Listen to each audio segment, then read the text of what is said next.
Welcome to the Scrybabies podcast. I'm Louis Stardust. I'm Toria the Best. Today we're going to be answering all of the questions that you sent in over on our Patreon, on the YouTube community tab, on Discord, on everywhere. So on Twitter. Literally everywhere. We posted about this. So there was a lot of questions. Some of them I don't know if we're going to get to. We might have to do a little part 2, but I know recently we did a how we became the Scrybabies and content creator video, and we had a lot of questions that weren't answered on there, as well as some stuff that came up after we did it. So I figured we can cut a little bit into that. But before we do that, today's episode is sponsored by TCG Player. So thank you to TCG Player for sponsoring this podcast. Woo! So yeah, we're having a Q&A today. So we're going to talk about a bunch of decks that we play, our favorite commanders, all sorts of products that we like and singles that we like. And you can shop those on TCG Player using the link in our description below. That's right. And while you're on TCG Player, you can check out the newest set from Universes Beyond, which is Fallout. I know we've had a lot of fun trying out the new decks. I, of course, love the Dogmeat deck and the Mothman deck. And there's also new collector boosters available there. So if you want to shop for that, you can pick those up on the site. I think we're also getting some pre-orders for new sets coming out. It is just a lot of stuff coming out real quick, y'all. So if you want to pick up what's next, Thunder Junction, you could go over there and you could do that. If you want to pick up any singles from what we're talking about today, like Tori mentioned, or from Fallout, you could do that as well. And anything you're looking for, either a brand new card or a classic card, TCG Player has you covered. If you're also playing other games outside of Magic, TCG Player also carries singles and decks as well for One Piece, Lorcana, Yu-Gi-Oh!, Pokemon. It is your one-stop shop for all TCGs. So thanks again, TCG Player, for sponsoring this episode. And go check out our link in the description below. That's all. Now! We also just want to say we are sponsored by Dragon Shield. So if you have not checked out the latest sleeves, we have these very cute Power and Soul sleeves. I love the color for these. These are their dual mats. So that means the inside is black so that you can have your cards safe and protected, especially in tournament play. Nothing popping out of that side. Pooping out They're that side. They're also metallic. These are metallic sleeves. So very blingy and cool. Yeah, I have a lot of their purple and green sleeves, so this is a little bit different, and I enjoy these a lot. So if you want to check out the new Dragon Shields, which are Power and Soul, go ahead and check out that link in the description. And finally, today's featured patron is Choo Choo Charles. Woo woo! Choo Choo Charles has been really great to us. Thank you for being a patron, and thank you for loving the show. Our Patreon is the #1 way to support the channel. We have a bunch of different tiers in there, starting as low as $1 US. That's like less than a Big Mac now. Less than a McDouble. Wouldn't you know it? Yeah, we have a token of the month, sticker of the month. I do the designing for them most of the time, so they're pretty cool. And if you're a higher tier patron, like in our tier 5 or 6, I send a hand-drawn token every month. Pretty cool perks. I was really distracted because you were talking about the price of a Big Mac, and I was like, I don't think I've ever bought a Big Mac in my life. They used to have 25-cent Big Mac day. I think they got rid of that. Well, the more you know, which is now, because I didn't know any of this information. All right, let's get into the questions. This one is from Mr. Johnny Mac, who sent us a bunch of questions. So Mr. Johnny Mac asked, what behaviors do you see in Magic players that boost the overall gameplay experience? What behaviors would you recommend? I think this is like a good question just because there can be a lot of like saltiness at the table. Shout out to Howling's Out Mine. They talk about this all the time. But as a player, I would love to know what kind of stuff that you like to see at the table. I like to see positive reinforcement for games. I like to see people that, not like spite plays, but who are silly with their gameplay. I like the environment to be fun, and I like seeing big explosive spells cast. I hate seeing people apologize for winning the game, which I feel like comes up a lot. And so anytime those big spells resolve or big things happen, I try to like be as enthusiastic about it as I can. Yeah. Because I love casting a Chrome as well. And so if I didn't like that, or if you didn't like casting Armageddon, then I don't think we would be right to not cheer on other people. Absolutely. Right. Yeah, I think that is a great gameplay experience. Just having someone who is able to remember at the end of the day, it is just a game. And we're just having fun playing a game. I think one of my favorite things ever also is playing with people who do take the game seriously, but also aren't afraid to have a conversation before or after the game starts. It's very awkward for me because I'm a very friendly person. When I sit down and someone just seems genuinely like, I'm here just to win, and then I'm picking up my bag and I'm going, and I'm going to be kind of abrasive and nasty, it just makes me uncomfortable. I understand not wanting to be best friends with everybody in the room. That's fine. But also just, I don't know, it's already a high anxiety place, so if everyone could just be a little chill, it would make it much more nice experience. How do you handle the salty people in those situations then? If someone's salty, I kind of just say like, yeah, I'm sorry that you feel that way. And it depends, because I mean, the saltiness can be, it depends on the format for me, honestly. Salty and Commander, I kind of just am like, we can play another one if you would like. Oh no, I'm a rat. Like it depends. Like if you are being like an asshole about it, I've had to like literally break up like a serious argument at my LGS before. If you're gonna be an asshole about it, I'm immediately gonna be like, hi, this guy sucks, don't let him play here. Not don't let him play here, but I'm gonna be like, this guy has poor like showmanship with other players. And this is like a really specific situation because it was to the point where like I thought this player was going to physically harm another player because he was so angry and so upset. Hi, Miri. You saying hi to Tori? And that was a situation where that is the saltiest I've ever seen somebody, and I was like, okay, I'm gonna like go tell the LGS person, right? Yes. But with general, like if somebody's like upset about something, usually it's just like, ow, come on, we'll get over it. And if they don't, then that is not somebody I need to have in my play space. And especially if you're going to the LGS, there's usually a lot of people you can play with. I know that like I have a play group that I meet up with, but sometimes like there's people outside of it who will come to play, and I never mind doing that as long as they are respectful to others and the game themselves. So I would take that again with a grain of salt when people are going that hard. Don't evaluate yourself. As long as you weren't the person who was like, antagonizing or being crappy about it, then you shouldn't feel bad for people salting off like that, I think too. Yeah, and also there's certain things where I will speak up or I won't. I've had somebody once who was really salty when they lost to me and said I wasn't supposed to lose to you, and was like kind of an asshole about it. And in that case, I kind of was just like, all right, well, you did. Good luck in the next. Don't know what to tell you.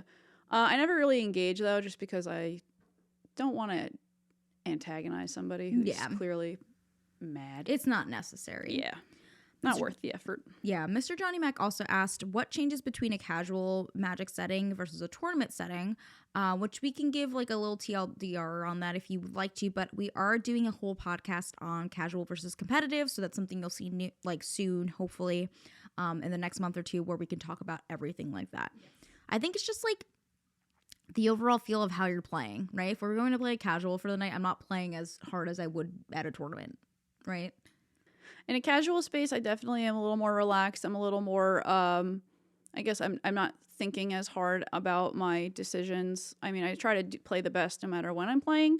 But I also am aware that sometimes the stakes are higher than others. In a competitive setting, I definitely feel like I need to pay attention more to the gameplay. So I will typically be a little more focused on that. Maybe not as chatty, and if I do make a mistake, I will graciously just accept that I made a mistake and move on with it. Because obviously in a tournament, you're going to make a mistake, but no one's going to correct it for you or tell you how to make your plays. Yeah, for sure. Again, there's going to be a whole big discussion on everything. We're going to talk about our experience from going casual to competitive. We're going to have maybe some guest speakers on, and we're going to talk a little bit about why that is so enticing and why we think players should try playing a little bit of competitive. Samantha Splain asked, as a new and small content creator, how should I go about reaching out to other content creators to collaborate with? I don't want to sound like I'm trying to leech off of them. I think the best way to go about it is probably just sending a message to the creators you want to talk to, whether it be through email, Instagram, DMing on Twitter.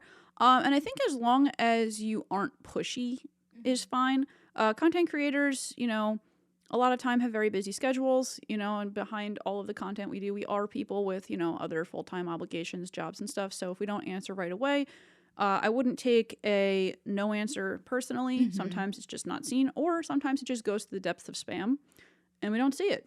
Also, sometimes it just might not be the right fit for them at the time. And that I think that's something that like has to be taken gracefully, right? Like sometimes it's just not the right fit at the right time. There is like a ton of content creators that do post like kind of open schedules for gameplay for their channels. I know there's a lot of channels that do Patreon gameplay. So like if you're a patron on their channel, they might be looking for somebody and you might be like, hey, is it okay if I like talk about my thing on here? Most of the time I'm sure they would be okay with that. Yeah, absolutely. I also really notice like we have a great loyal fan base, but there's definitely like, 5 or 6 people that are always on our stuff, who are always super nice, and I'll always think about them and be like, this person, so-and-so was really great on there. Showing that they're there for us in our community is a great way for me to like want to be engaged with somebody in an organic way. I enjoy that a lot. Harry Simster asked if we're coming to MagicCon Amsterdam, and also asked if we will be there so they could get some merchandise. So we don't sell any merchandise currently. I'm hoping in April we can get our web store up over on scrybabiesmtg.com, which is how you can find everything for us. We wanted to go to Amsterdam, but it's very expensive. Yes. We do not get flown to any of these events as content creators, which if you're a sponsor and you're looking to do that, that'd be super cool. Yes, would be really awesome. But the cost of it, like even just a room alone, I was looking the other day, it would be like $1,300. Yeah, I looked at the prices when like the Amsterdam was like first announced, and it was like $1,000 round trip. Yep. Just to get there, and there's 2 of us, so that's $2,000, and then rooms to share, it's another $3,000. It's basically like a whole ass vacation to go to Amsterdam, which I wouldn't mind staying for a few days for the vacation aspect, but it is very hard as content creators. Even like Chicago wasn't cheap for us to go to. The flights were not that bad. Originally when we looked, it was really high, but it's still, hundreds of dollars between like flights, hotel, food, like all Ubers, the things that are Ubers, those things that factor in for us to not have any funding to go there. So we're trying to go to Vegas if we can. We might put up some kind of like crowdfunding thing. Maybe we'll do something special for it.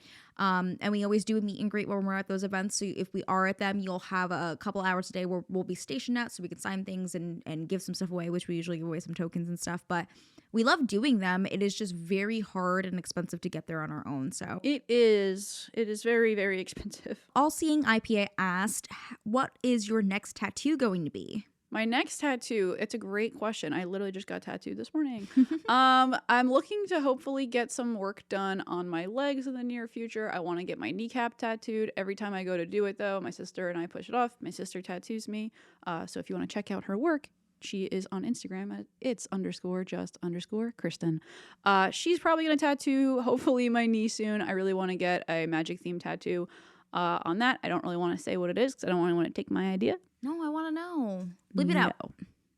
No. Bleep it out. No. Bleep it out. You're not going to tell me? I want the I already told you. I don't remember. I'm going to go bleep, bleep, bleep, bleep, bleep. I want the little fairy butt from Gaia's Cradle.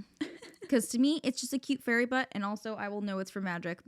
I don't know. I don't think I'm like a mana symbol girly. I don't think I'm a, I don't know. It's hard for me to want to get a magic tattoo. I wanted to get like maybe the star, like the little like shooting star for like wizards. Lair, I think it's really cute. Yeah, it's like the little like original like wizards logo. I think it's low key enough too to where it's like if you know it, you know it. I do like, we have some flash on our wall right now. We're trying to make this look like the Magic Tattoo Studio. I like that. Like, I like the artistic interpretation of magic art, like in the tattoo style. Like, obviously, we have some pieces up here too from the secret lair as well. So I love that. More traditional takes on magic, I think, are very much up my alley. But I'm not like a realism person. I'm not gonna be like, here's my giant Liliana portrait. Yeah, I'm a traditional tattoo person also. I actually have like some anime tattoos, and one of them is like buried within a traditional tattoo. I like when it's like maybe I get furry Jace. Have you guys seen that yet? The Bloomburrow Jace, the little fox. You wouldn't get furry Jace? I might. Are you getting a furry Jace tattoo or a fursuit? Ooh, find out at the next MagicCon. Saint Villy asked, what is your favorite controversial commander? I'm probably going to go with Yuriko. I think that's a controversial one. People really don't like playing against it casually. They think it's like, I feel like people think Yuriko is like CEDH no matter how you build it, where I don't really think it is. I think it's like pretty balanced, and there's ways to like, target Yuriko and get rid of it. I know it's kind of like... Yeah, I think the biggest thing is if you have like a top out or like a scroll rack where you can just manipulate the top, that's when it's like the hardest thing because it's a gamble. You never know what you're going to get with that deck. Yeah. I think any of Gavin's mistake creations, Najila, Yuriko, Edgar Markov, those are like some of the top cards that I enjoy as commanders. Eminence, a mistake. I love it. So good. It is so good. We love Eminence. And so there is just like, those kinds of commanders. We like the cheaty ones. We like Winotas. We like Kalias. I think that's like kind of something we thrive on, and maybe that's controversial, but I don't care because I love them and they were made for me. That's it. If you could unban any card for commander, what would you choose and why? I know. Do you know? Do you have one? What is yours? Because you look excited. Paradox Engine. I'm trying to think what I would want to unban. I don't even know. The commander ban list is short. You can name it's like another 5 cards. I think I would just go with. I think I would just go with the Hull Breacher. It did nothing wrong. You want Hull Breacher? Yeah, that's a controversial take. Ends games. Somebody sent me one of these because they were like, the card's banned and I don't want it, but it's like the Masterpieces one. Oh, yeah. Yeah, and it's just whenever you cast a spell, you untap not like all non-land permanents you control. So it's like a Seedborn Muse, but not really. You know? But it's whenever you cast a spell, so you just untap shit and just keep going. That seems fine. We're not toxic Magic players toxic. at all. Sometimes you just want the game to end so you can play another one. Well, and also a follow-up question from Drunk Tortilla, which is a great name, by the way, said, what commander do you like but can't play because it kills the vibe at the table? I think it's all of those. All my commanders? Like, all of our commanders. First Sliver. Oh. Yeah. No, well, I kind of like that. I think it's fun. I don't know if it, like, to me, it's just, like, they're silly worms. So even if they're, like, a little oppressive or, like, doing too much, they're just fucking worms. Like, if it was something that was, like, here are my soldiers and you cannot beat them, I'd be like, this is boring. Like, they're just knights. You know what I mean? Yeah. But I think the slivers are fun. I think they're a great time. I love my first Sliver deck. I have the most fun playing slivers, so that's mine. I know a lot of people hate them, and they hate that commander and that deck, but too bad. Jake and Joel asked, hi, Jake and Joel are magic. We love you. They said, do you each have a pet card that you gravitate towards and why? Can I say farewell? No. Cursed. So my pet card is actually, I think, Hungry Lynx. That is one of my favorite cards, and I love it. Whenever it's in my opening hand when I play Miri, it's like my favorite card ever. It is a cat, and at the end of on your end step every turn, you get to give one of your opponents a 1/1 rat token with Death Touch. And whenever a rat dies, you get to put +1/+1 counters on your cats that you control. It is so fun because you get to make everybody have an army of rats as long as Hungry Lynx is out. And they all, block with them because they don't want to lose their good stuff to the other players' creatures, but they're just buffing up my cats. So it's great.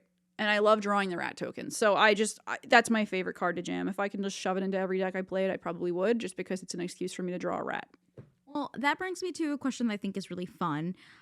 This is from Ephemeral Eel, who said, if you're giving free reign to design your own secret lair or Universes Beyond product, what would it be and why?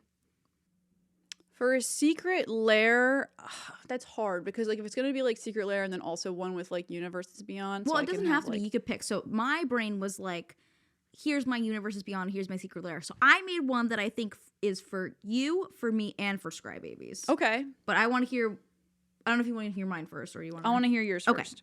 So for Scrybabies, it's definitely a Winota and a Kalia, right? Yes. Iconic. I think there is a Rin and Seri, and it's an Oliver and Ouija rendition of them because those are our babies. So it's our 3 cards. So it's 5 cards, right?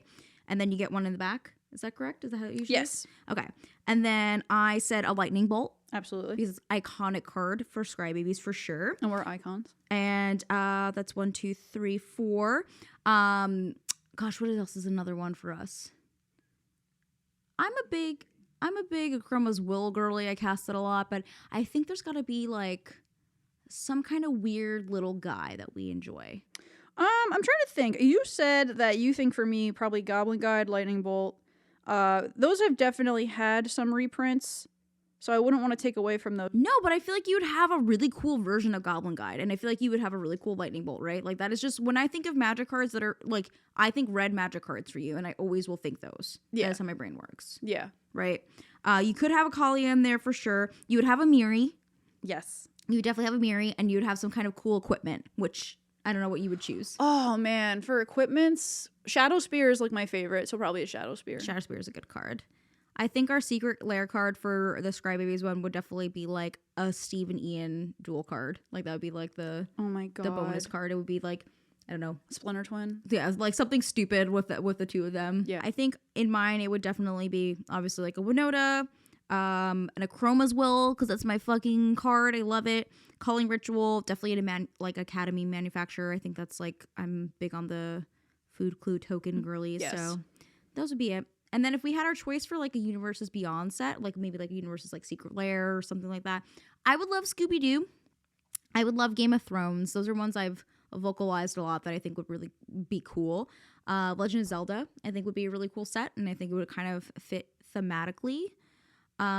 We talked about Kingdom Hearts. It's never going to happen because the mouse. We don't know. We have Marvel. I don't know. That's a step in the right true. direction. We are getting Marvel. I think I would absolutely love to see like a Studio Ghibli style Secret Lair. That would be really, really cool. There's obviously so much like iconic art though. It's like, how would you even pick? Yeah. As Universes Beyond product, that would be cool because As a there's whole so set. many like there's so many characters and scenes and just items and artifacts and all sorts of stuff. So I would love a Secret Lair like or a Universes Beyond Studio Ghibli.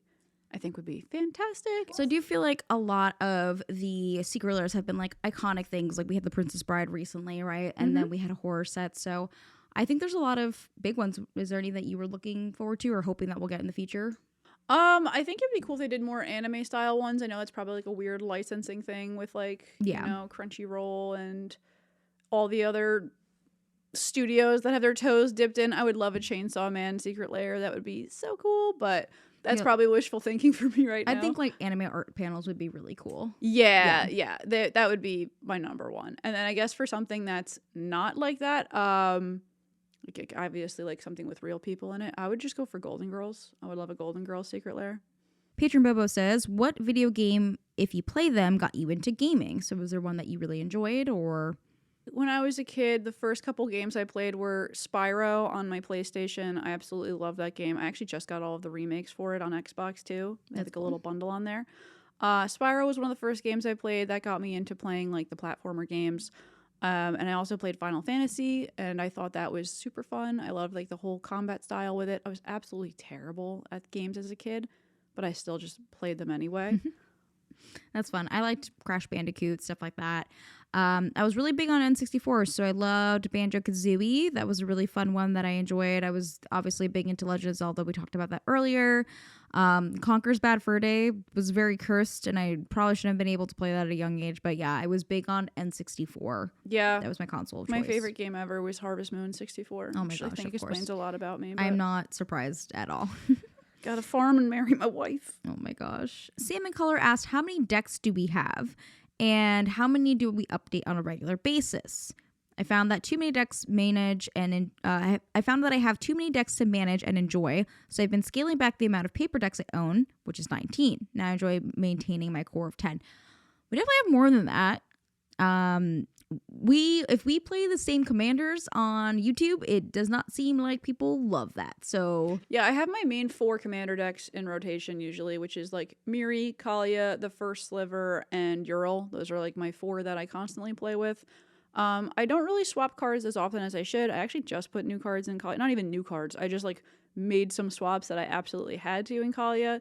And then as far as like other Magic decks go, I own like 2 Pauper decks and 2 Modern decks, but I'm working on trying to attain like all of the cards in the Modern format, so that way I have all of the decks. Yeah, I would say I definitely have more than 10. Like I have a giant list of stuff I just brew on Moxfield, but not everything's in paper. I would say I have like a good like 6 in rotation that I always play with, but I have a lot of CDH decks, and then other than that, I try to brew at least 1 new commander from every set that drops so that we have something different for the show. So there's a lot of new ones we haven't played. I have like an Aragorn, Amalia. Who else did I build? I built the Tom Bombadil deck. I built the Sophia deck. So I built a bunch of new stuff that you'll hopefully see on Scrybabies soon.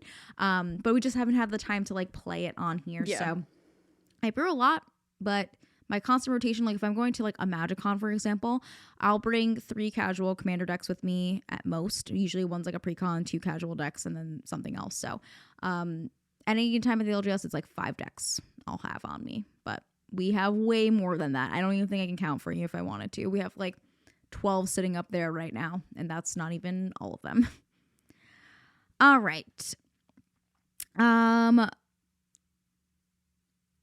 Our patron, Very Bad Idea, said, are there certain things you both try to implement or stay away from when building new decks? Are there certain archetypes you try to stay away from, such as counterspells, aristocrats, combos, when building certain decks? Whenever I build a commander deck, I typically try not to fill it with too many like board wipes or planeswalkers. I personally hate playing against planeswalker decks. I think they take freaking forever. There's just too much going on. I don't really like them. So I usually would have like 2 max in a commander deck. Usually I have 0 because I just don't like playing with them. But yeah, I don't really put a lot of planeswalkers. I don't put a lot of board wipes. I'll put like maybe 1 in there just for in case things get out of hand and I really need to do it. But I don't like putting in any like cards that make the game go longer if it doesn't need to be. So that's what I typically avoid. I'll keep counter spells because a counter spell is just like progressing one person's board state, but it's not like completely resetting the game over. Yeah.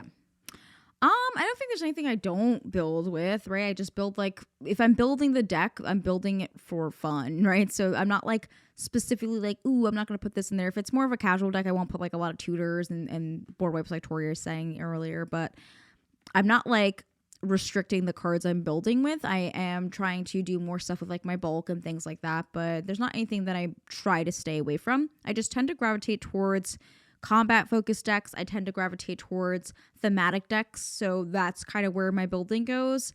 But I'm not like aggressively like, no, I will not build this one thing. Is there anything that inspires you to build new decks? Usually a theme. I love a theme. I love flavor. I love camp. So whenever there's like an idea that comes to mind with like a commander and I can do something silly with it. Like right now, I'm trying to figure out how to make this Daytona 100 deck where I'm having like the Dale Earnhardt altar on my Katori like prodigy thing.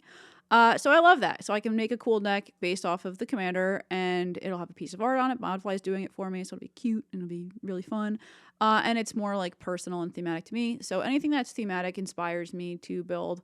I know we were saying like we wanted to make decks based off of like our favorite movies and stuff like that. I think that's where I get the most inspiration to like build my own thing. Mm-hmm.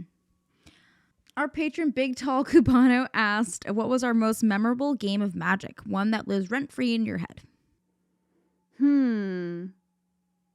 I'm trying to think. Mine is the unaired episode with Nathan and CGB. That game lives rent-free in my head, and I'm so sad that the universe did not get to see it. Do not jump on her. I see you.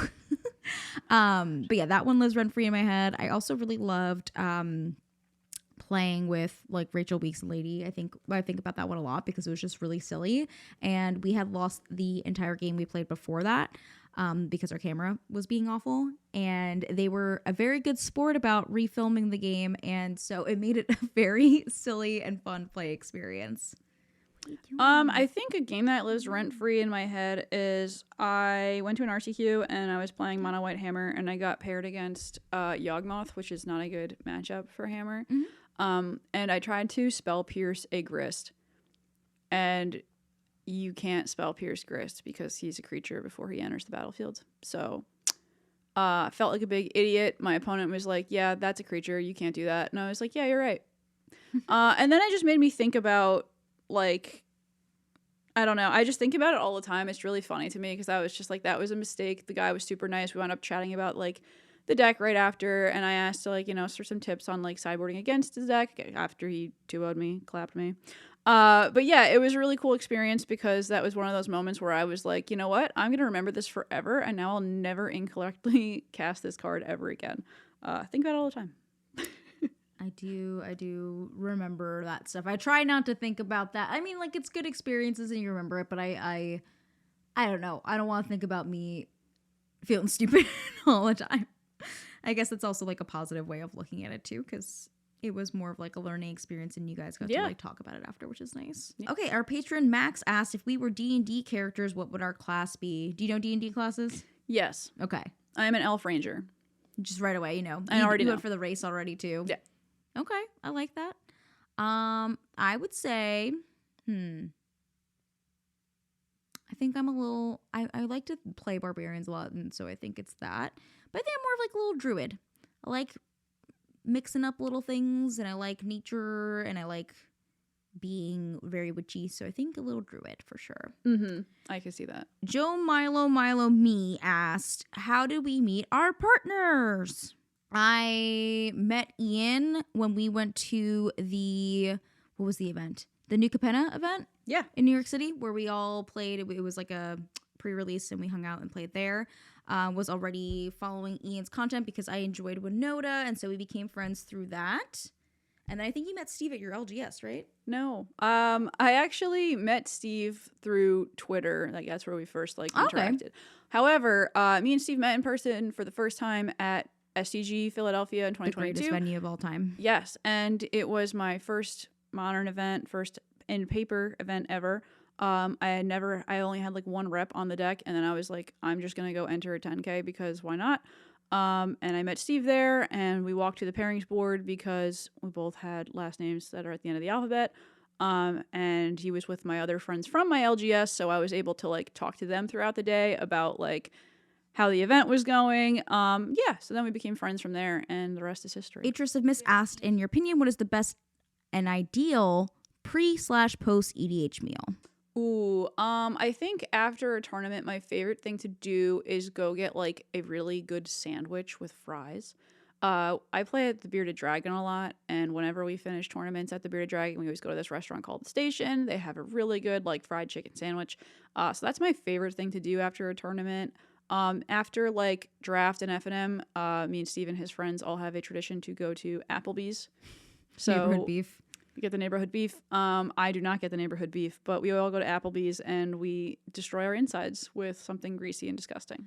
Yeah, I think like after my brain is working all day, all I want is like a greasy, carb-filled hot plate of food. Yep. That is always where my brain goes to. So it's like I want a pizza or a big pasta dish or a sandwich, like you're saying. Like that's kind of where my brain goes to. Yep. What's been your favorite experience you've had traveling for Magic the Gathering? I think my favorite experience so far has been, I have a couple of good ones that come to mind. I think one of my favorite trips ever was when you and I went to Profs to go out there for Shuffle Up and Play. It was a really cool experience. It was the first time that I went to the West Coast and actually got out of the airport. So that was really cool. The food was really good. The company was great.